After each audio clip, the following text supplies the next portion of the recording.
राजधानी दिल्ली में एक बार फिर से आबकारी नीति मामले में मनीष सिसोदिया को सीबीआई ने समन भेजा। समन भेजने के बाद मनीष सिसोदिया ने इस बार सीबीआई से समय मांगा है। उन्होंने पत्र लिखकर सीबीआई से बजट खत्म होने तक समय मांगा है और उसके बाद जांच जारी रखने को कहा है। मनीष सिसोदिया ने सीबीआई को पत्र लिखकर उनसे समय मांगा है और उन्होंने कहा कि वे हर बार जांच में सहयोग देते हैं, आगे भी देते रहेंगे, लेकिन बजट के कारण मुझे थोड़ा समय चाहिए। अगर गिरफ्तार करना है तो गिरफ्तार भी कर लें, मुझे उससे डर नहीं लगता। सीबीआई के साथ एक्साइज पॉलिसी के मामले में हर जांच में सहयोग किया है, हर तरह की उनकी पूछताछ में सहयोग किया है, लेकिन इस वक्त दिल्ली के लिए ये बहुत क्रूशियल समय है क्योंकि दिल्ली का अगला 1 साल का बजट अभी मैं तैयार कर रहा हूँ और फाइनल स्टेज पे है बजट की सारी तैयारी।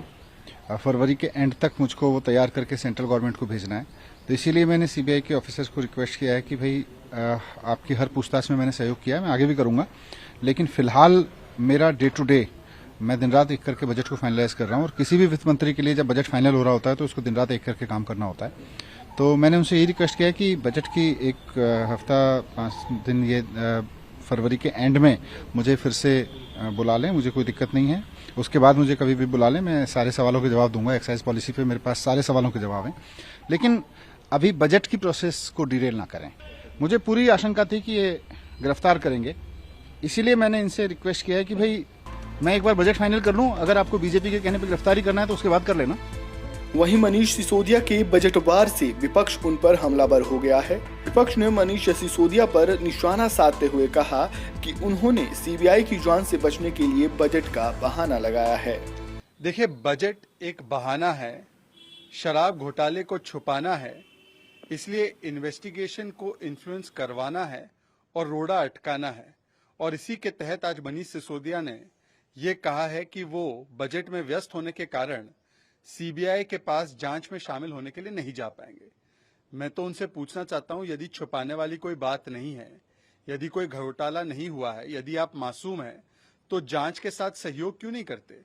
शुरुआती दौर से पहले विक्टिमहुड कार्ड खेलना, फिर मामले को डाइवर्ट करना, किसी भी सवाल का शराब घोटाले पर जवाब न देना, जांच को प्रभावित करने के लिए अलग अलग हथकंडे अपनाना, और अब बहानेबाजी पर उतर आई है आम आदमी पार्टी। और फिर केजरीवाल जी कहते हैं कोई घोटाला नहीं हुआ। यदि घोटाला नहीं हुआ था तो क्यों आपने पुरानी पॉलिसी को वापस लाया और नई पॉलिसी हटा दी? क्यों आपने आरटीआई में कहा 2500 करोड़ का नुकसान हुआ है? और जिस प्रकार से बड़ा मुनाफा कराया गया, और ये सारी चीजें अरविंद केजरीवाल के इशारे पे हुई, इसके भी प्रमाण सामने आ चुके हैं। और ये सारा घोटाले का पैसा चुनाव में इस्तेमाल हुआ। इन तमाम सवालों से भागने के लिए, छिपने के लिए आज मनीष सिसोदिया फिर से एक बहाना बना रहे हैं। कल अरविंद केजरीवाल जी ने कहा था कि श्रीमान मनीष सिसोदिया जी पूरा सहयोग करेंगे, और आज ही वो सहयोग से बचकर भाग रहे हैं। उन्होंने दिल्ली के बजट का बहाना लिया। तो मैं कहना चाहता हूं कि अरविंद केजरीवाल जी जो आईआरएस ऑफिसर रह चुके हैं, आईटी के पढ़े हुए हैं, जो मनीष सिसोदिया से लाख दर्जे पढ़े लिखे इंसान हैं, जिनके पास 8 साल से कोई भी डिपार्टमेंट नहीं है, क्या वो 10 दिन के लिए दिल्ली का बजट क्या उसको संभाल नहीं सकते हैं? और ये केवल एक बहाना है, ये जांच से बचने का एक उनको डर है, क्योंकि उनको मालूम है कि उन्होंने पाप किया है, दिल्ली का रेवेन्यू घटा है, जो अपने आप में एक बहुत बड़ा क्राइम है। और जितने भी अभी तक जो इस मामले में गिरफ्तारियां हुई हैं, वो सबकी जो इशारा है वो केवल मनीष सिसोदिया, अरविंद केजरीवाल के ऊपर ही जाता है। आज मनीष सिसोदिया को इसलिए बुलाया गया क्योंकि अरविंद केजरीवाल के पास में कोई भी विभाग ही नहीं है। देश में जितने भी मुख्यमंत्री हैं उनके पास में कोई ना कोई विभाग रहते हैं।